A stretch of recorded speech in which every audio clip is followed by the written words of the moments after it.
नमस्कार, मैं राशिद। पश्चिमी उत्तर प्रदेश का सहारनपुर सुलग रहा है। पिछले 10 दिन में 2 बार 2 जातियों के बीच हिंसक झड़पों ने पूरे शहर को खौफ के साए में कर रखा है। पूरा देश जानना चाहता है कि आखिर सहारनपुर के इस तरह जलने की वजह क्या है, कौन जिम्मेदार है सहारनपुर में हुई हिंसा का। अब तक आपने सहारनपुर में हो रही हिंसा देखी और आज हम आपको दिखाते हैं क्यों ये शहर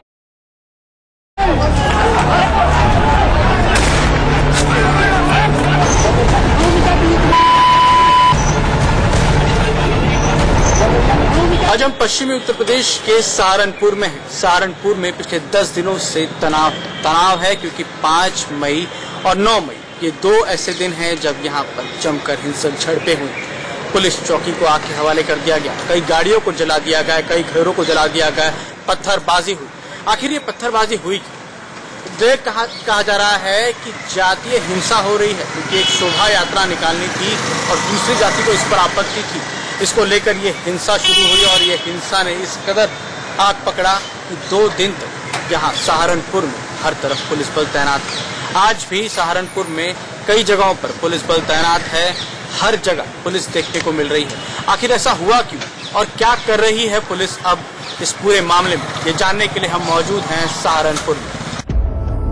जिस घर में शहनाइयां बजनी थी, आज वहां मातम पसरा है। जिन दीवारों को गेंदे के फूलों से सजना था, वो जलकर अपने हालात पर आंसू बहा रहे हैं। इसी जली हुई बाइक पर भाई को जाना था और बहन के लिए जयमाला लेकर आना था, लेकिन बाइक चलने की स्थिति में नहीं है और घरवाले बोलने की। घर में हम इस समय मौजूद हैं। ये दल सिंह का घर है, जिसका दरवाजा जमींदोज हो चुका है, तोड़ा जा चुका है, घर की दीवारें तोड़ दी जा चुकी हैं। और ये कभी घर हुआ करता था, 5 तारीख से पहले यहाँ पर एक कुशल परिवार रहा करता था, लेकिन अब ये घर जो है पूरी तरह से जलकर खाक हो चुका है। इस हिस्से में अगर हम आगे आए तो यहाँ पर 4 मोटरसाइकिल खड़ी थी, चारों को आग के हवाले कर दिया गया है। 2 मोटरसाइकिल आप इस सामने की तरफ देख सकते हैं जो कि पूरी तरह जलकर खाक हो चुकी है।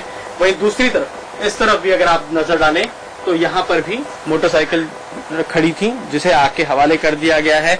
पूरा घर जला दिया गया था। हमारे साथ सुशीला देवी हैं, जो कि दल सिंह की बहन है। दल सिंह इस समय यहाँ नहीं है, अस्पताल में है। सुशीला जी, क्या हुआ था? 4 तारीख की शादी थी जी, तो फिर मेहमानों को विदाई कर रहे थे, सब पब्लिक आई और फैला आग लगा दिया। फिर इसमें मेरे भतीजे की बहू थी, वो गर्भवती थी, तो फिर उन्हें भी बहुत ज्यादा मतलब उनके ऊपर भी कहने लगे चलो भाई इन पे भी आग लगाएंगे। फिर उसके बाद में मेरे भाई पे जाके उस घर का गेट तोड़ कर फिर मेरे भाई पे उन्होंने बजाना शुरू कर दिया जी। मारा? हाँ जी, मारपीट की मेरे भाई की, मेरी भाभी की भी जी। मेरे भाभी का भी काफी चोट है और मेरे भाई का भी काफी चोट है। सब लोग जी हॉस्पिटल में है जी। कभी दलित और मुसलमानों में टकराव, तो कभी ठाकुरों और दलितों में हिंसक झड़प। आखिर क्यों सुलग रहा है सहारनपुर? पश्चिमी उत्तर प्रदेश का ये शहर बार बार क्यों हिंसा का शिकार होता है? क्यों आग उसके दामन और खून उसकी गोद की किस्मत बनती जा रही है? पिछले 10 दिनों में 2 बार सहारनपुर में हिंसा भड़की। आखिर क्यों ये शहर हर बार जलता है? इसका पता लगाने के लिए इंडिया न्यूज की टीम पहुंची उस जगह जहां से ये कहानी शुरू होती है। सहारनपुर शहर से 26 किलोमीटर दूर शबीरपुर गांव। शबीरपुर गांव में जब इंडिया न्यूज का कैमरा घूमा तो हर तरफ तबाही के निशान दिखाई दिए। जले हुए घर, टूटी दीवारें और आगजनी के निशान।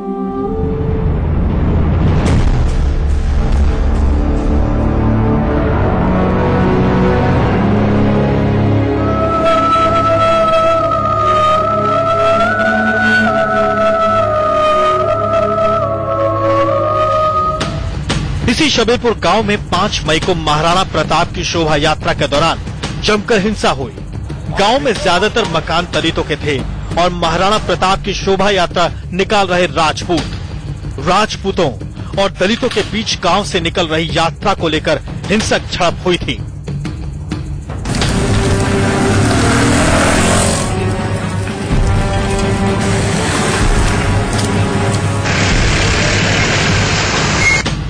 शबीरपुर गांव के प्रधान के घरवाले अभी तक सदमे में हैं।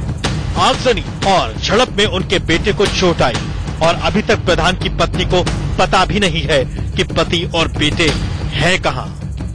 एक लड़का यार खड़ा था, बस वो तो बोझ लिया उसका तो सारा एकदम तलवार पे निशान कर दी। आपके लड़के को मारा? हाँ जी, वो मार कर छोड़ कर जब गए बिल्कुल खत्म बन गया था लोंडा। देखो चाहे वहाँ सावन पर भी जा लिया, वहाँ भी नहीं बोल रहा।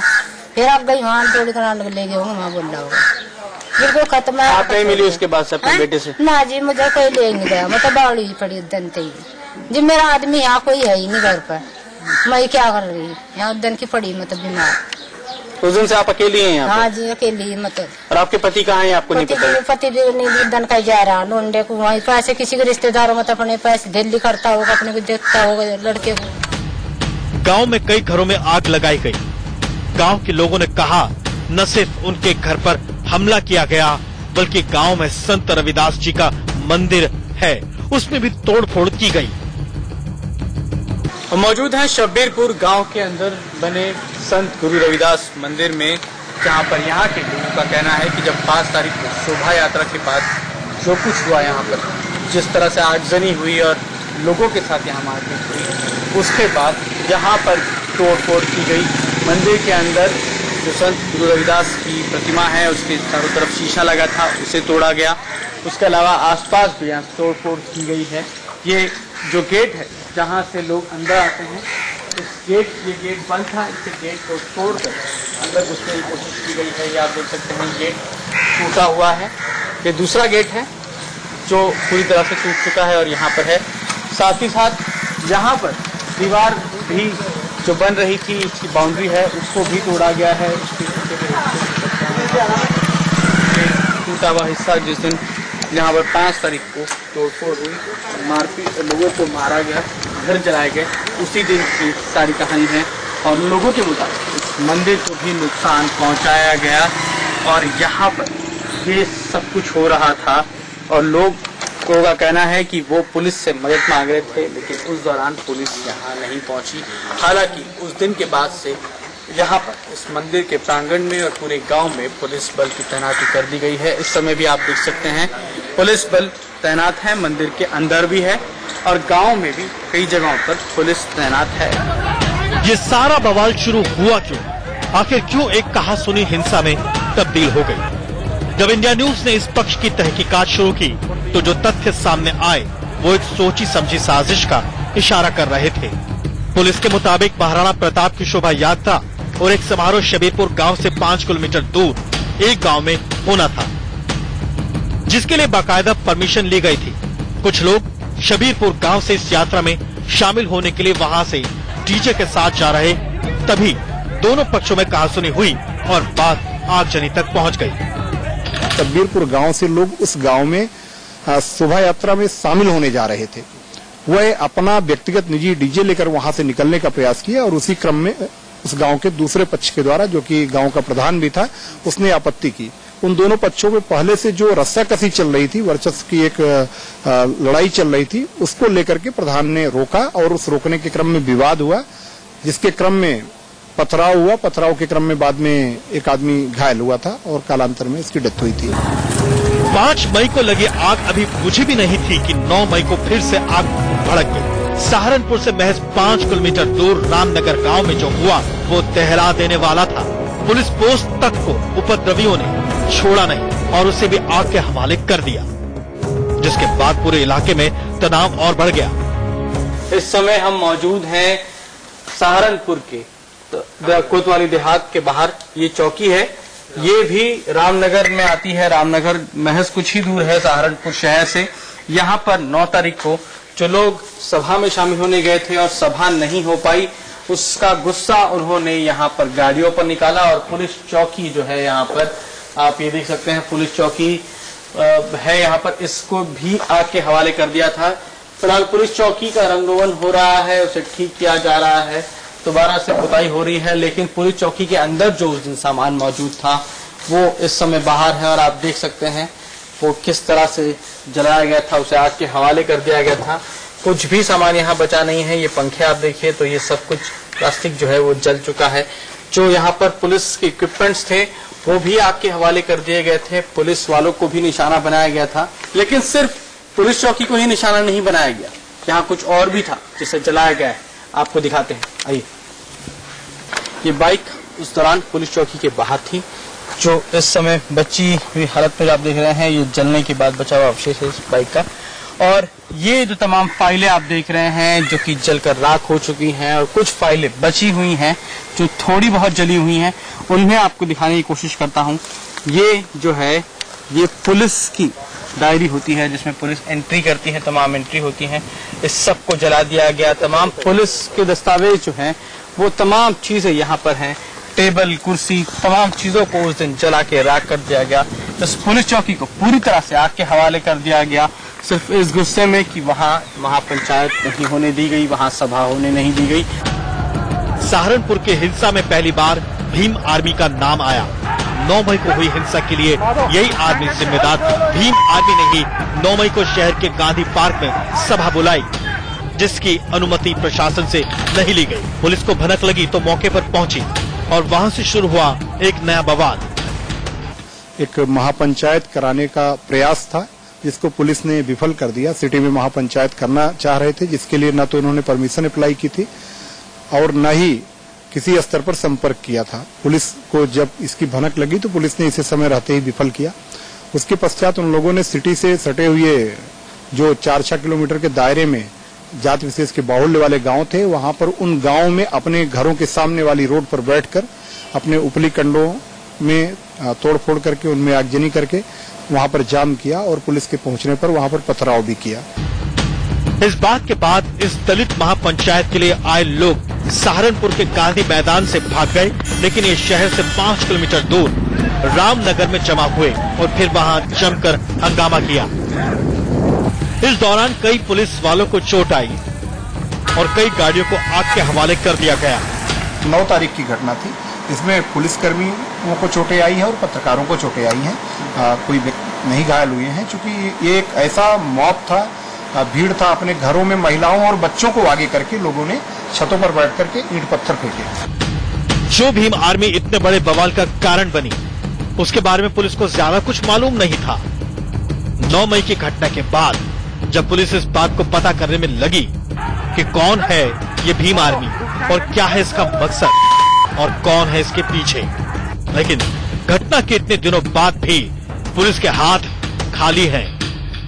आर्मी की बात बताई जा रही है, इसके बारे में बहुत ज्यादा डिटेल जानकारी नहीं है। इसके बारे में समाचार पत्रों में भी खबरें छपी हैं, कुछ अदर सोर्सेज से भी पता चली है कि एक ऐसा संगठन है जो इस क्षेत्र में पिछले 2 साल से काफी सक्रिय है। अब ये संगठन का उद्देश्य क्या है, क्या कार्य करता है, इसके डिटेल में बहुत सारी जानकारी भी कलेक्ट की जा रही है। इस भीम आर्मी के बारे में इंडिया न्यूज की टीम भी निकली। शुरुआत की रामनगर गांव से, जहां 9 तारीख को हिंसा भड़की। जब इंडिया न्यूज की टीम गांव के प्रधान के पास पहुंची तो वहां भी दहशत साफ देखी जा सकती थी। इस समय हम सहारनपुर से कुछ ही दूर मौजूद रामनगर गांव में हैं और यहाँ पर 9 तारीख को जब महापंचायत बुलाई गई थी, दलित महापंचायत बुलाई गई, तो जब नहीं होने दिया गया तो यहाँ पर भी ट्रैफिक को रोका गया और आगजनी की घटना हुई। सुनीश कुमार हमारे साथ मौजूद हैं जो कि गांव के प्रधान हैं। सुनीश कुमार जी, एक नाम इस दौरान जिसने महापंचायत बुलाई थी वो आया है कि भीम आर्मी। ये कौन है भीम आर्मी, क्या जानते हैं आप? इसके बारे में जानते हैं, इसके बारे में कुछ नहीं जानता। तो ये जो महापंचायत बुलाई थी और जो कुछ 9 तारीख को आपके गांव की तरफ हुआ, ये क्या था? हमारे गांव की तरफ हुआ ही नहीं, ये मलीपुर रोड पे हुआ ना। मलीपुर रोड पे हुआ। मलीपुर रोड बहुत बड़ा रोड है, इसमें रामनगर भी एक गांव है, तो ये मलीपुर रोड पे हुआ, रामनगर में हुआ ही नहीं। जो लोग करने आए थे वो क्या आप उनको जानते हैं, कौन थे? वो नहीं, आउटसाइडर, बाहर के लोग। अच्छा, भीम आर्मी का नाम अभी सामने आ रहा है बार बार, तो ये भीम आर्मी कौन है? क्योंकि यहाँ पर एक महापंचायत भी बुलाई, तो कुछ तो जानकारी होगी आसपास। पंचायत का हमारे यहाँ जगह ही नहीं थी न, यहाँ पर मतलब बुलाई ही नहीं गई यहाँ पर। इसी गांव में कुछ और लोगों से बात की तो भीम आर्मी के वजूद को सबने माना, लेकिन कोई भी जानकारी नहीं दी जिससे पता लग सके कि आखिर ये आर्मी क्या है, कौन है उसका मुखिया, हिंसा भड़काने के पीछे उसकी मंशा क्या है।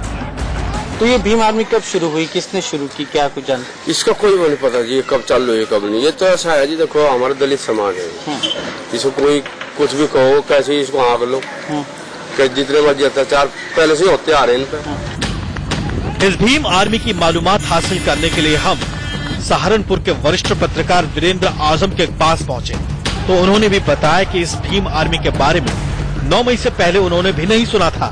देखिए, भीम आर्मी का नाम शब्बीरपुर की घटना में सामने आया।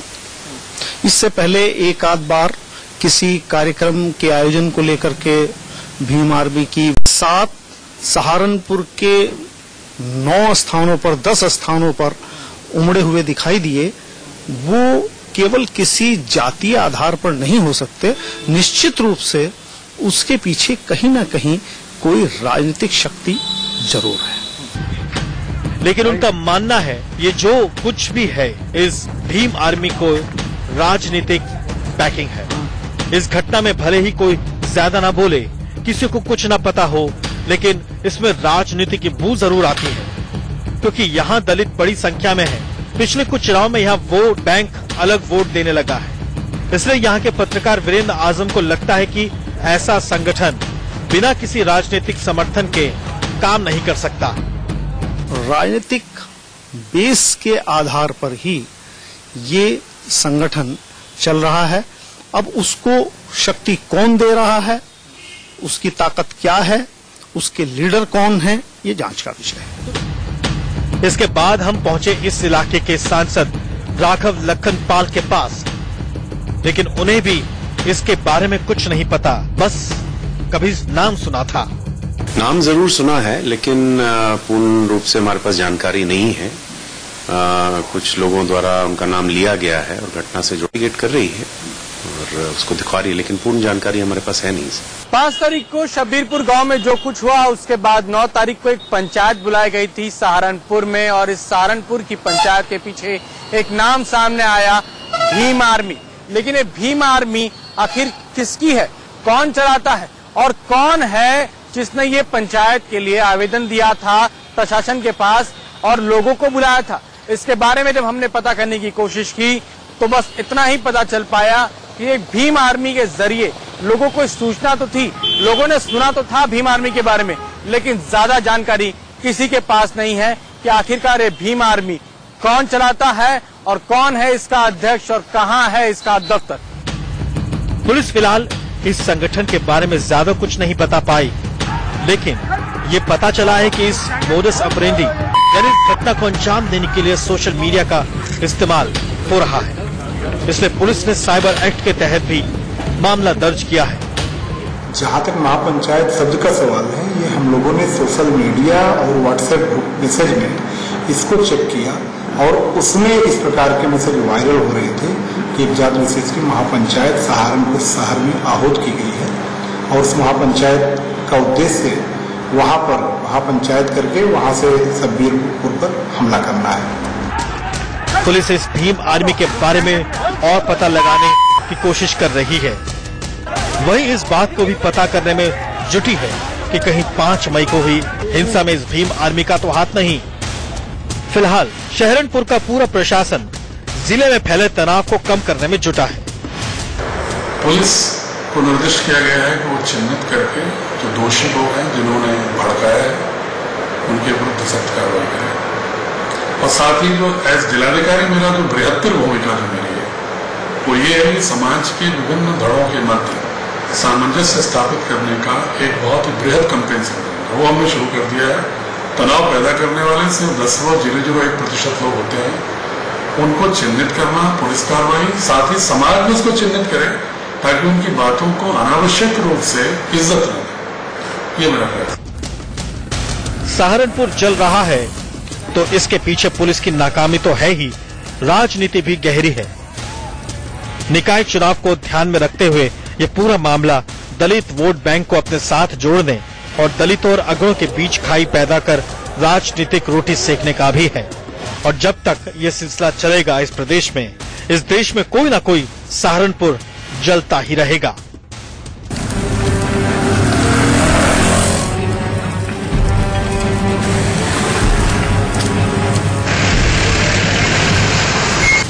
सहारनपुर से प्रफुल्ल श्रीवास्तव के साथ ब्यूरो रिपोर्ट, इंडिया न्यूज।